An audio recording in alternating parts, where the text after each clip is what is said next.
자, 오늘은 마귀의 세 번째 작전입니다. 너무 잘 알고 있죠.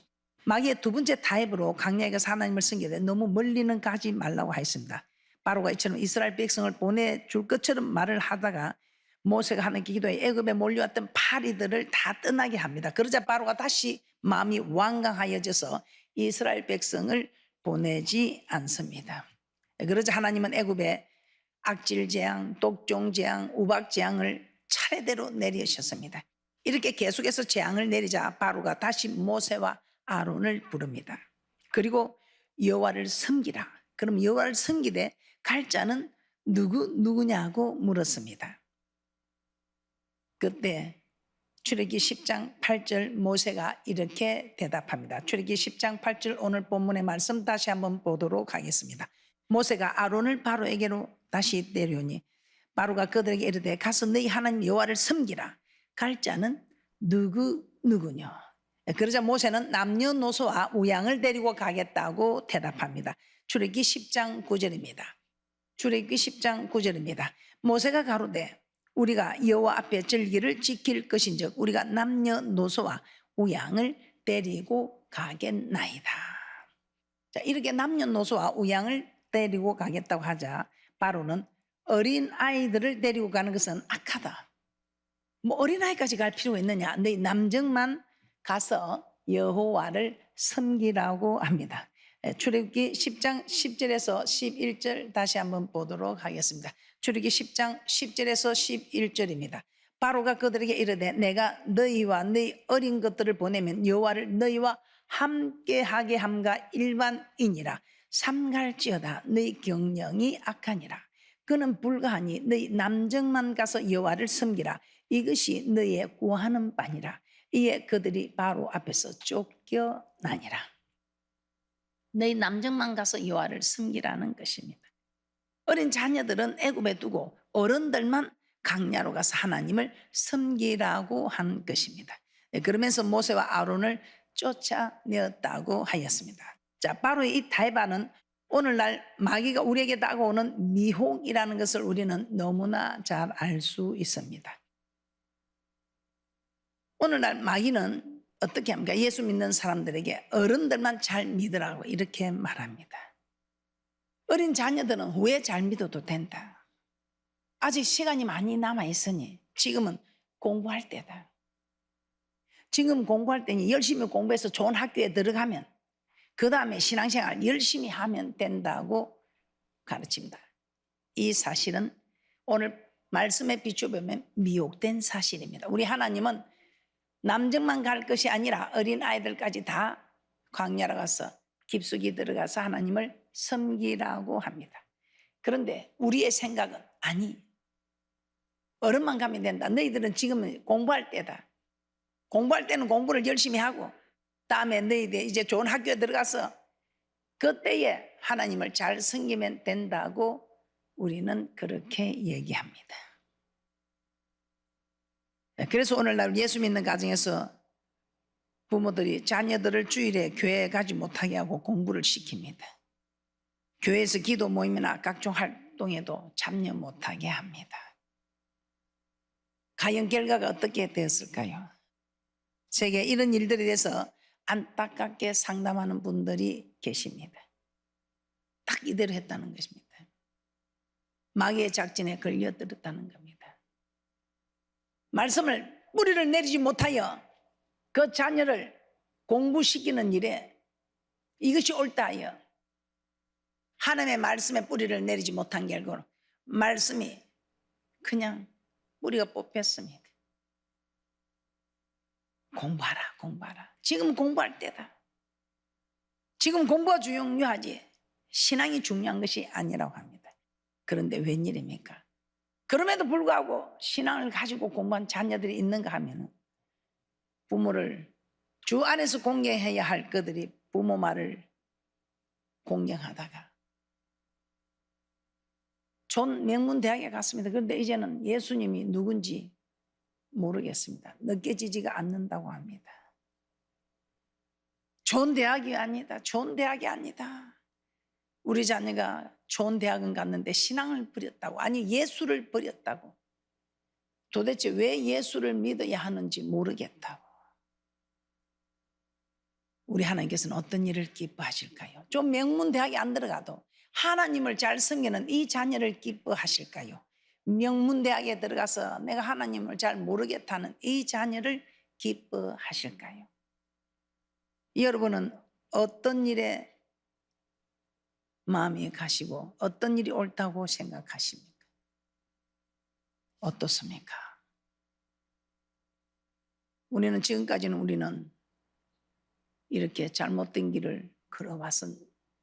그러나 이제부터는 말씀을 알고 말씀이 길입니다.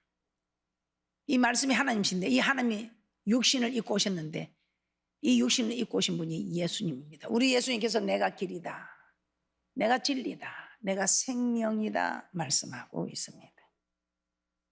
이제부터라도 우리는 어떤 일이 있어도 마귀에 미혹되지 않고 오직 길이요 진리요 생명 되시는 주님의 말씀만 따라가는 귀하고 복된 분들 되시기를 주님의 이름으로 축복합니다.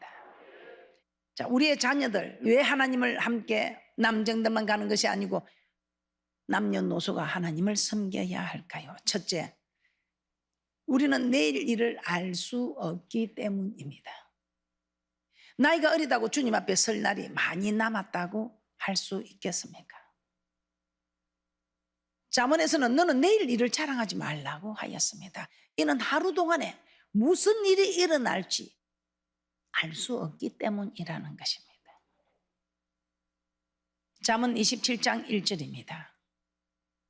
잠언 27장 1절입니다. 너는 내일 일을 자랑하지 말라. 하루 동안에 무슨 일이 날는지 내가 알 수 없음이니라. 내일은 아무도 모릅니다. 아니 1분 후에 일어날 일도 우리는 모릅니다. 그러므로 나이가 어리다고 주님 앞에 설 날이 멀었다고 장담할 수는 없다는 것입니다. 공부 잘했다고 주님 앞에 설 수 있는 게 아니고 믿음으로 가는 나라. 이 믿음은 온 세상을 이기는 믿음이라고 합니다. 눈에 보이는 이 시시한 세상도 다 이기는 믿음, 그렇습니다. 온 세상 다 이기는 이 믿음으로 저 천국을 갈 수 있다는 것입니다. 주님 앞에 섰을 때 나이가 어리다고 심판의 기준이 바뀌어질까요? 그렇지 않습니다. 물론 앞뒤 좌우를 분별하지 못하는 이들에게는 한 번의 기회가 있겠지요. 하나님의 심판의 기준은 남녀노소 빈부귀천 구분 없이 동일하게 이루어질 것입니다. 지금이라도 나중에 믿음이 자란다 장담할 수 없습니다. 제 주위에 일어난 일들을 보니까 장담할 수가 없더라고요. 그래서 우리 하나님께서는 기회 줄 때 이때라 이때라, 지금이 은혜 받을 때라, 지금이 구원 얻을 때라. 그래서 우리 자녀들이라고 해서 하나님 앞에 설 날이 많이 남았다고 장담하지 마시고 우리의 자녀들을 위해서 그 자녀들 지금 당장이라도 주님 앞에 섰을 때에 강하고 담대함으로 설 수 있는 귀한 자녀로 세우는 축복이 있을 줄 믿습니다. 두 번째, 왜 우리의 자녀들이 함께 하나님을 강약 깊숙이 들어가서 섬겨야 할까요? 아주 중요합니다. 여러분은 무엇이라 생각합니까? 왜 우리의 자녀들이 함께 하나님을 어려서부터 섬겨야 할까요? 어릴 때 믿음이 생사하복을 좌우할 수 있기 때문입니다. 더 확실하게 말하면 어릴 때 믿음이 천국의 영생을 좌우할 수 있기 때문입니다. 어릴 때 믿음이 생사하복을 좌우한다는 것을 미리 알았더라면 뿌리가 뽑히지 않았을 것인데 이 말씀을 미리 알지 못하여 뿌리가 뽑혀 날아가 버렸습니다. 어떻습니까? 그래서 우리는 주야의 말씀을 묵상하고 아는 것이 힘입니다. 무엇을? 하나님을 아는 것이 힘이죠. 여호와를 힘쓰알라. 여호와를 힘쓰알라. 여호와를 아는 일에 힘 속에서는 이것이 우리 하나님께서 우리에게 힘이 되어 주시는 나의 힘이 되신 여호와, 그래서 말씀을 아는 이 사람이 이 말씀의 힘입니다. 이 말씀을 몰라서 미혹이 되고 뿌리가 뽑힌 사람이 있는가 하면 이 말씀을 알아서 그냥 깊이 뿌리를 내린 거로 어떤 미혹에도 넘어가지 않았던 요셉과 같은 믿음의 사람, 다윗과 같은 믿음의 사람. 그러나 말씀에 뿌리가 없어서 우리가 뽑혀버린 사울과 같은 왕. 사무엘하 6장에 보면 우사의 이야기가 나옵니다. 다윗이 왕이 되어 아미나답의 집에 있는 하나님의 궤를 다윗성으로 모셔오려고 합니다. 이때 우사가 하나님의 궤를 모시고 오다가 소들이 뛰게 됩니다. 그러자 궤가 넘어지지 않도록 붙잡았습니다. 아주 잘한 일이죠. 사람의 생각을 하면 아주 잘한 일입니다. 그러나 하나님은 법궤를 만지는 자는 죽으리라고 하는 이 말씀의 뿌리를 내리지 못하여, 이 말씀을 알지 못하여 그는 자기 생각대로 자기 뜻대로 궤를 만졌습니다. 그러더니 하나님의 말씀에 뿌리가 없었던 그는 그냥 그 궤를 만지고 말았습니다. 하나님의 진노를 받아 그 자리에서 죽고 말았습니다. 사무엘하 6장 6절에서 7절 말씀입니다. 저희가 나곤의 다장마당에 이르러서는 소들이 띠므로 우사가 손을 들어 하나님의 궤를 붙들었더니 여호와 하나님이 우사의 잘못함을 인하여 진노하사 저를 그곳에서 치시니 저가 거기 하나님의 궤 곁에서 죽으니라. 교회에 많은 분들이 너무 헌신하는 모습을 많이 봅니다. 저는 팽신도 때 그렇게 헌신하는 분들을 많이 봤습니다. 저렇게 헌신하면 복을 받아야 되는데 왜 그럴까? 그런데 하나님의 법으로 섬기지 않고 자기 생각으로 자기 뜻대로 섬기는 모습을 지금에서 제가 이해를 하게 됩니다.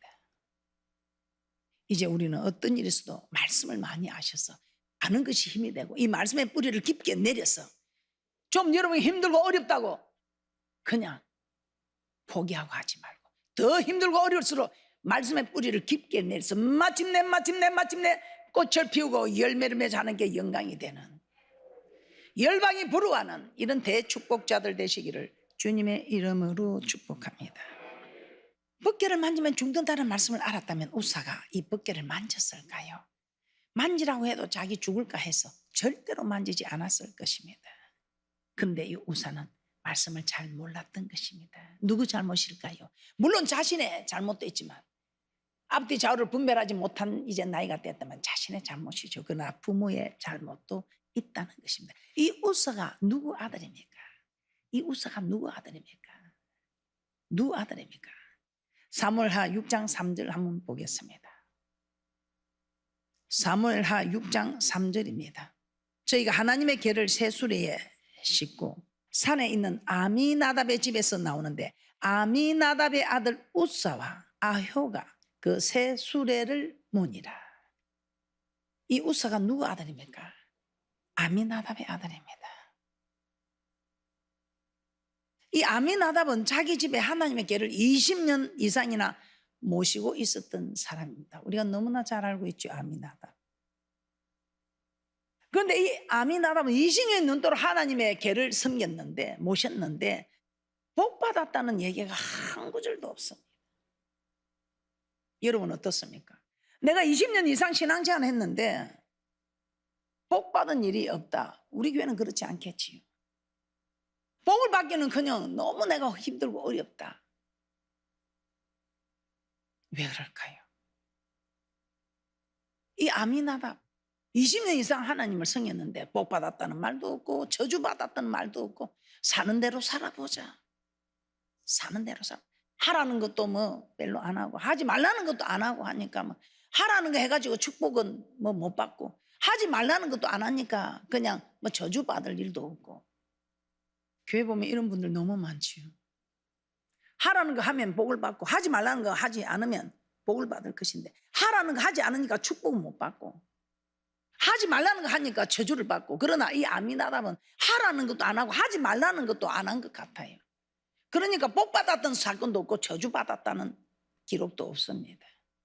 사는 대로 살아보는 거죠. 사무엘상 7장 1절에서 2절 말씀 보겠습니다.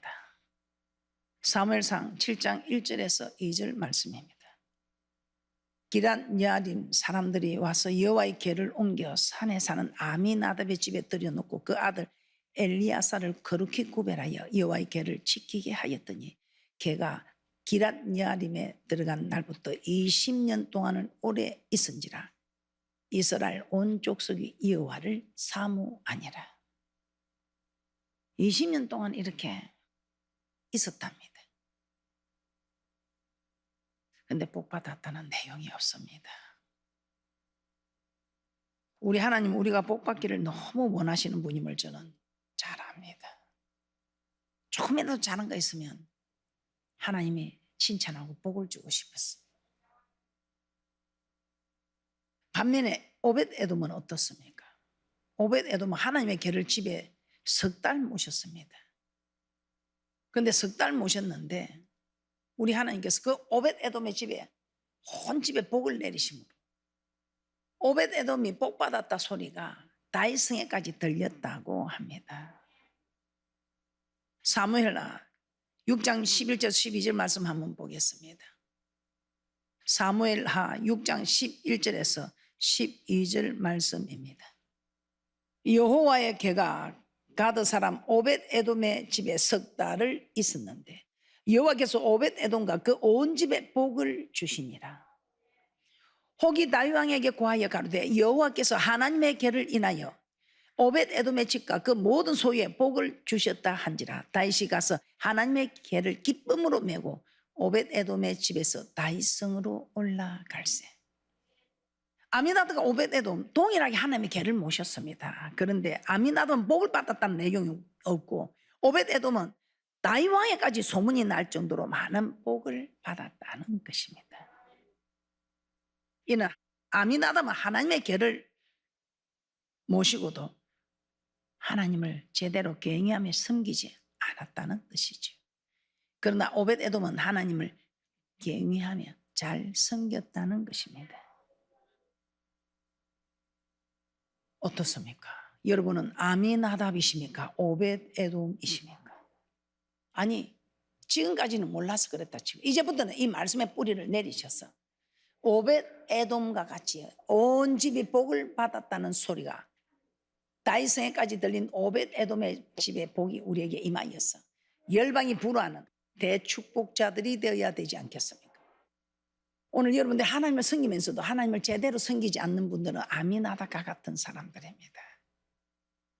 믿음 있는 아미나답 아들 우사가 죽었다는 것입니다. 아미나답은 하나님을 경외하지 않고 잘 섬기지도 않았기에 아들인 우사에게도 하나님을 경외하고 섬기는 법을 가르치지 않았을 것입니다.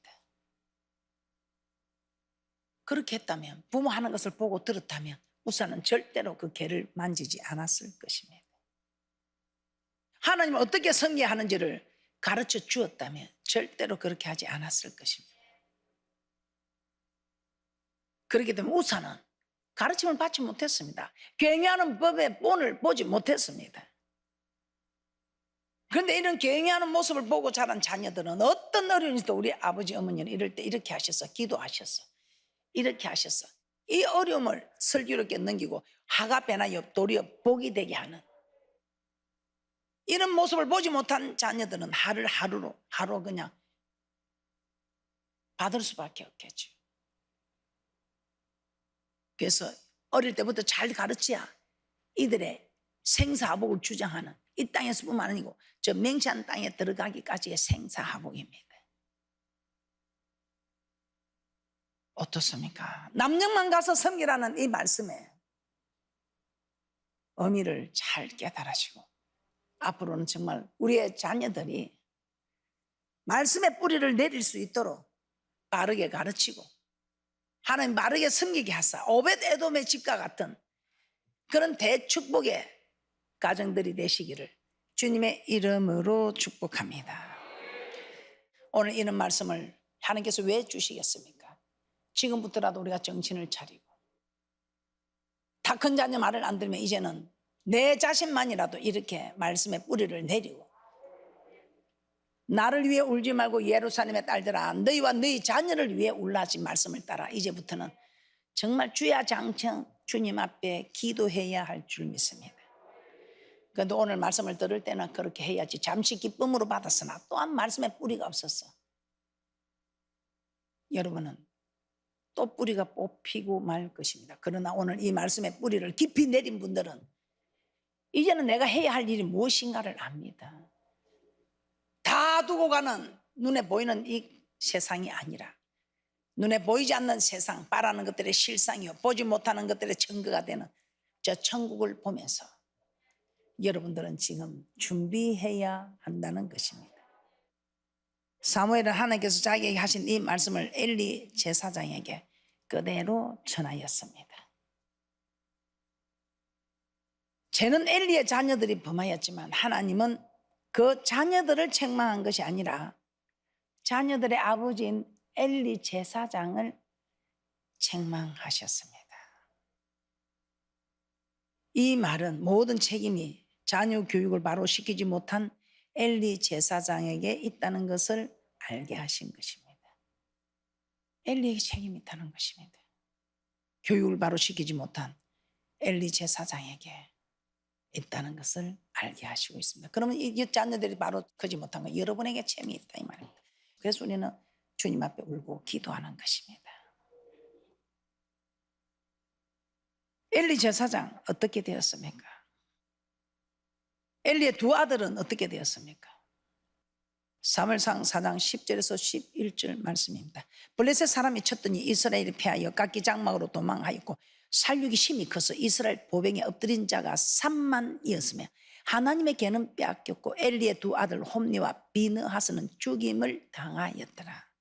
이 소식을 듣고 엘리 제사장 놀라서 의자에서 자빠져 죽었다고 합니다. 사무엘상 4장 18절입니다. 하나님의 계를 말할 때에 엘리가 자기 의자에서 자빠져 문 곁에서 목이 부러져 죽었으니 나이 많고 비둔한 영고라. 그가 이스라엘 사사가 된 지 40년이었더라. 이처럼 엘리의 두 아들도 죽고 엘리도 죽고 그 집은 멸망을 당하고 말았습니다. 하나님의 계도 블레셋 사람들에게 빼앗기고 전쟁에서도 패하여 3만 명의 보병들이 죽었습니다. 이 모든 것은 자녀들을 바르게 양육시키지 못한 엘리의 책임이었던 것입니다. 그래서 하나님은 엘리의 자녀들을 책망하지 않고 엘리를 책망하신 것입니다. 우리는 자녀들에게 말씀을 바르게 가르쳐야 됩니다. 나중에 잘 믿게 하면 되겠지 생각하지 마시고 우리의 자녀들이 우서와 같이 엘리의 두 자녀같이 되지 않도록 설마 우리 자녀들은 그렇게 되지 않을 것이라. 설마가 세상 사람들 말로는 사람 잡는다고 하죠. 설마 하지 말고 우리의 자녀들을 잘 양육하는 축복이 있을 줄 믿습니다.